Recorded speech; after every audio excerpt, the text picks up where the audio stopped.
Hi guys, Jack Taylor here, Gloucestershire T20 captain. Just wanted to put across my support for the club with their amazing sustainability and environmental goals. Climate change is a huge part of our life, and we can't be selfish enough to think that it doesn't apply to what's happening in the future. So for me, it's about supporting and doing what we can for future generations. You know, I've got a young daughter now, and having a world that she can thrive in, and if she were to have kids down the line, I think it's all about that. So we've got to keep looking to the future, and I think it's amazing what the club's doing. So fully in support of that, and it's great to see. Some things we've been doing off the pitch, sort of in terms of signing up for the United Nations Sports for Climate Action Race to Zero to show commitment and actually clear measures as to how we're doing towards those commitments. But equally at the ground, there's lots of things we've been doing in recent years. All our electricity comes from renewable energy, so offshore wind basically. We've got solar panels all on the main buildings across the ground. We've got electric mowers we're using, we've got 13 electric vehicle charging points. All of those, company car policy only allows electric or hybrid vehicles.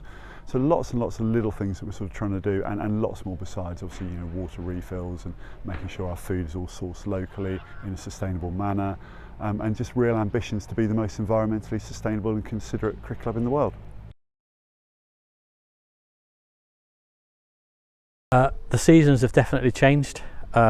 We don't get the seasons that we used to.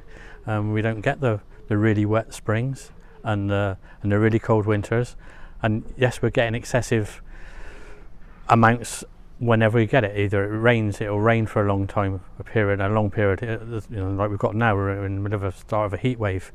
It's those excessive periods that we keep noticing that we come across, and it's difficult for us from going from one to the other when we're underwater 1 week, and then we're bright sunshine, hot weather the other week, and then we're trying to prepare wickets, nets, and things like that with that going on. And it definitely has changed, and it's a challenge. Lots of things going on as well, especially fertilizers, chemical usage. There's lots of things that are changing now that are different to when we first started it. You can build everything and then sort of announce what you've done, or you go out with a clear intent, and that sort of sometimes provides you with a bit more energy as to get things done. And we're very conscious, with big anniversaries like 150th just been, that you can spend a lot of time looking backwards, but actually we've got to spend a lot more time looking forwards.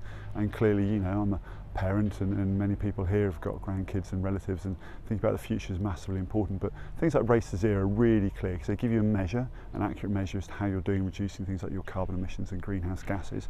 But crucially, from that point of view, it just gives us the opportunity to sort of be very clear about our statement, and hopefully encourage some of those people who we can learn from to come forward and work with us and help us be better and achieve those aims. And they're not for us, they're for everybody, and it's so important to us. It's fundamental to our strategy and our success, and whether we're going to be here in 50 years' time, to be honest.